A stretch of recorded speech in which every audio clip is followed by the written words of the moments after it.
A paz do Senhor, irmãos, que bom nós estarmos juntos mais uma vez. Eu sou o pastor Emerson e nós continuamos falando do nosso curso Teologia Sistemática Fácil, ok? Nós estamos no segundo vídeo do 8º módulo e o nosso tema é Hamartiologia, ou seja, a doutrina do pecado.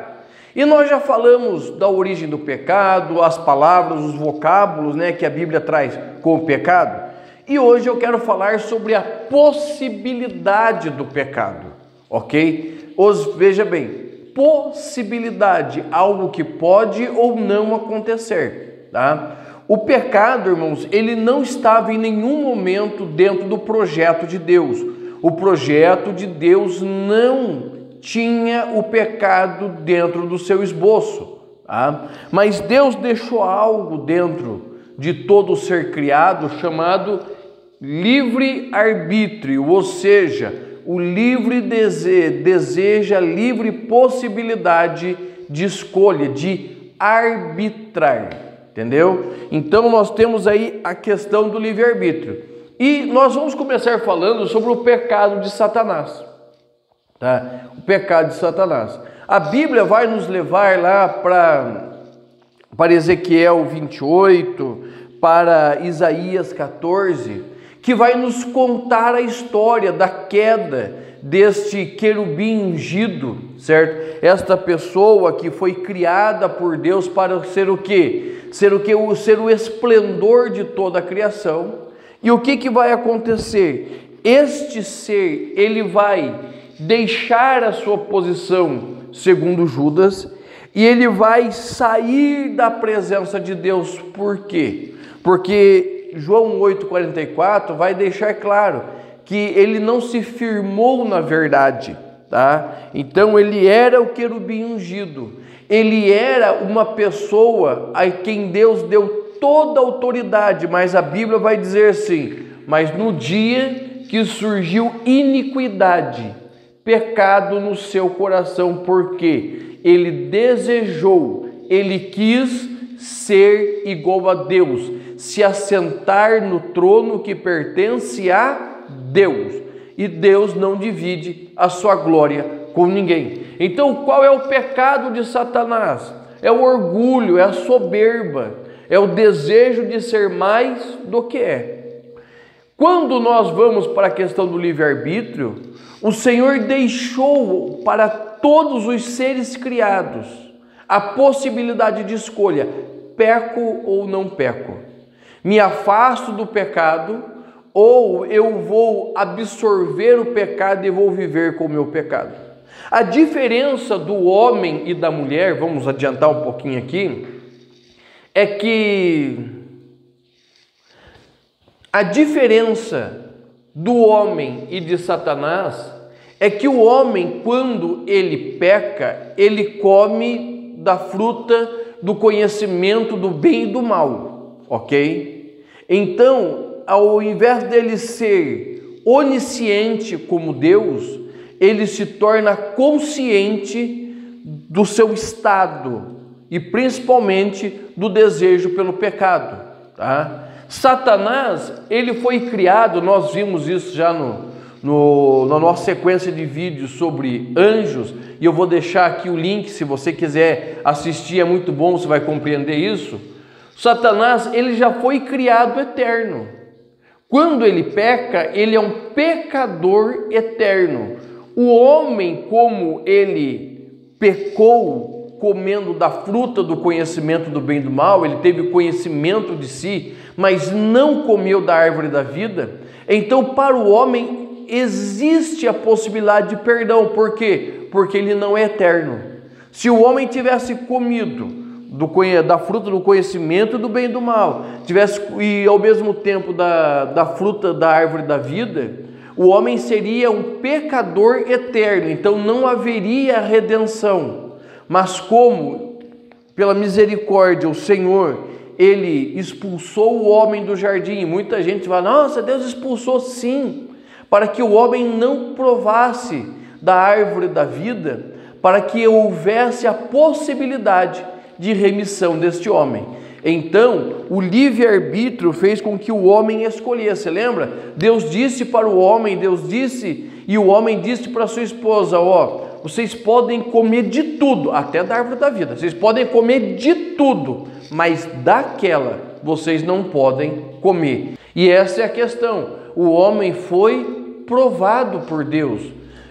A Bíblia vai deixar clara que Deus não tenta ninguém, Deus prova, certo? A prova é para você ser aprovado e ser graduado. A tentação é para te derrubar. Então, irmãos, quando Deus colocou a árvore ali no jardim, Ele colocou o quê? Para que o homem fosse provado na sua obediência, tá? Que o homem fosse provado na sua possibilidade de fazer as escolhas certas. Quando nós formos estudar escatologia, nós vamos falar sobre o milênio, nós vamos ver que no milênio Satanás vai estar preso, ou seja, a influência do mal não vai existir no milênio. No final do milênio Satanás vai ser solto, e a Bíblia vai contar para quê? Para provar as nações, para provar o coração do homem, para ver se eles estão servindo a Deus por amor ou simplesmente pelaquilo que Deus tem oferecido a eles. É a disputa do livro de Jó. Por que Jó servia a Deus? Era pelos bens que Deus oferecia a Jó, ou era pelo amor que Jó tinha por Deus? Então a tentação, que nós usamos esse termo porque foi a serpente que foi lá tentar Adão e a Eva, certo? A tentação era um momento de prova que Deus estava permitindo na vida do homem para ver a fidelidade e o compromisso do homem para com Deus. E quem foi o agente da tentação? Foi o diabo, o tentador. Tá? Ele se usou da figura da serpente, tá? Ele usou a figura da serpente, mas na verdade era ele próprio, certo? E era ele próprio usando aquele ser para quê? Para levar o pecado ao homem, este homem afastar-se de Deus e perder a autoridade que este homem tinha sobre o mundo. Então, todas as vezes, irmãos, que nós pecamos, nós perdemos a nossa autoridade espiritual. E esse é um dos grandes fatores que Satanás, ele age, nos trazendo a tentação, nos levando à tentação para quê? Para que nós venhamos nos afastar de Deus perpetuamente, ok? Ok, irmãos? Então vamos lá na sequência, ok? Nós vamos detalhar a questão da origem do pecado, certo? Nós vamos ver que a origem do pecado, ela se deu aonde? Ela se deu no céu. Deus havia criado, introduzido no céu, um ser que vai ser chamado de Lúcifer, ou seja, anjo de luz. E a Bíblia, tanto Isaías 14, 12 a 14, Ezequiel 28, 12 a 15, vai trazer a descrição de quem era esse anjo, qual a sua função, o seu trabalho, a sua grande importância dentro do cenário celestial. E a Bíblia vai mostrar que, num determinado ponto, este anjo ele vai se ensoberbecer. 1 Timóteo, capítulo de número 3, versículo 6, vai falar que houve soberba, houve orgulho, e este é o pecado de Satanás: soberba, orgulho, vaidade, querer ser maior do que os outros. E quando isso aconteceu, ele foi lançado dos céus, tá? Dá uma lidinha nesse texto aí, você vai ter esse pleno conhecimento, tá? Ele foi lançado dos céus, e Jesus vai dizer que Jesus vai dizer, eu vi Satanás sendo lançado dos céus. Então ele é arremessado. E aonde ele mora? Ele não mora nem no céu nem no inferno, Nós já falamos disso no vídeo passado. Ele mora nas regiões celestiais, certo? Ele mora não no céu de Deus, não no inferno, mas ele mora nas regiões celestiais.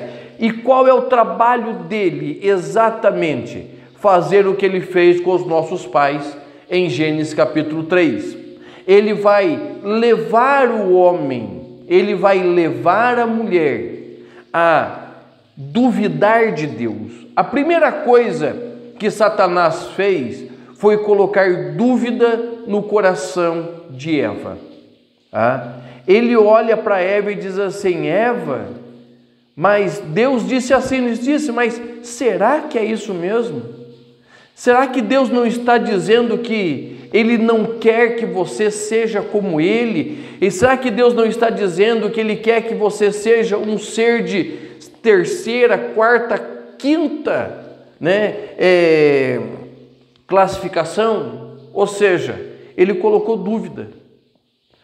Todas as vezes que nós estamos na igreja ouvindo uma palavra e existe dúvida no nosso coração, e cria-se dúvida, é Satanás dizendo assim: olha, alguma coisa está errada, a Bíblia não é verdade, aquele pastor não é de Deus, não, Ou seja, irmãos, o trabalho de Satanás é colocar em xeque, em dúvida, tudo aquilo que Deus está fazendo.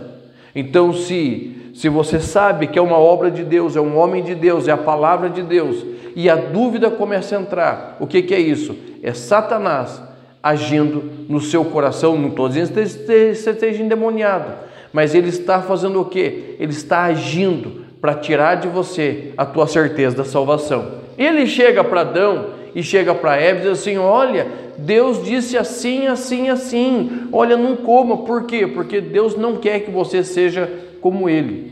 O homem nunca seria como Deus, como Lúcifer nunca foi como Deus. Mas o que ele queria? Ele queria tirar do homem aquilo que Deus lhe tinha dado, a sua imagem, a sua semelhança. Lembra que nós falamos disso, da imagem e da semelhança de Deus, no nosso vídeo sobre antropologia? Então, Satanás queria tirar isso dele. Para quê? Para que o homem fosse como Satanás, afastado, longe de Deus. Então, a origem do pecado foi no céu, a rebelião, a soberba de Satanás. A origem aqui na terra foi com Adão e Eva, quando eles cederam à tentação do maligno, e o pecado de Adão e Eva, o pecado original, podemos dizer assim, foi desobediência, rebelião à vontade de Deus. A rebelião de Satanás foi por causa da sua soberba. A rebelião, a desobediência de Adão e Eva foram por querer ser semelhantes a Deus. E isso vai nos levar a outro ponto, vai falar sobre a universalidade do pecado. Lembra que nós já lemos Romanos capítulo 5? Como por um homem entrou o pecado no mundo, por um homem entrou a morte no mundo, assim todos pecaram. Por quê? Porque somos filhos, nós somos filhos de Adão, certo? Então, como o pecado de Adão nos afeta, ele afeta também todo mundo. Ele afeta os seres criados, ele afeta a natureza e vai afetar os três grandes grupos: gentios, judeus e a igreja. Quem são os gentios? São todos aqueles que não são judeus e não pertencem à igreja, tá? Gentio é todo aquele de todas as nacionalidades. Antes da igreja existia apenas dois povos, gentios e judeus. Quem eram gentios? Aqueles que não eram judeus. Então, a universalidade vai atacar diretamente eles. Romanos capítulo 1, Paulo vai falar da depravação dos gentios, tá? Vai falar das questões de homossexualismo, vai falar de uma série de questões que os gentios, eles profanam o nome de Deus. Já em Romanos capítulo 2, Paulo vai falar o quê? Dos judeus que eles, da incredulidade deles. Incredulidade também é pecado. A incredulidade também é pecado. Não aceitação da palavra de Deus é pecado. Então, o Paulo vai falar da questão da incredulidade. E a Bíblia, Jesus vai fazer referência também do pecado no meio do povo de Deus. O que é a igreja? Nós vamos estudar para frente. Que é um grupo de pessoas que tomou a decisão, aceitou a decisão, usando, lembra, do livre-arbítrio, tomou a decisão de aceitar a Cristo como Salvador de todos os povos, línguas, raças e nações. Na igreja juntam-se judeus e gentios, e eles formam a igreja. E o pecado, ele também entra no meio da igreja. E nós vemos muitos, infelizmente hoje, com a questão da mídia, nós vemos em muitas situações pastores pecando, irmãos da igreja, coisas terríveis, trazendo escândalo. Então, o pecado, ele está de forma universal. Não existe, irmãos, não existe uma só denominação cristã que o pecado não esteja envolvido ali. Mas qual é o nosso trabalho? É nos afastarmos dele, é sair dele, é abandonar a sua influência. Para quê? Para que nós possamos viver clara e plenamente a vontade de Deus. Então nós vamos encerrando por aqui esta aula, certo? Esse é o segundo módulo, nós temos o primeiro, vou deixar o link ali em cima, e no próximo vídeo nós vamos falar sobre a consequência do pecado sobre o homem, sobre a natureza, o que o pecado ocasionou sobre nós, ok? Deus te abençoe em o nome do Senhor Jesus.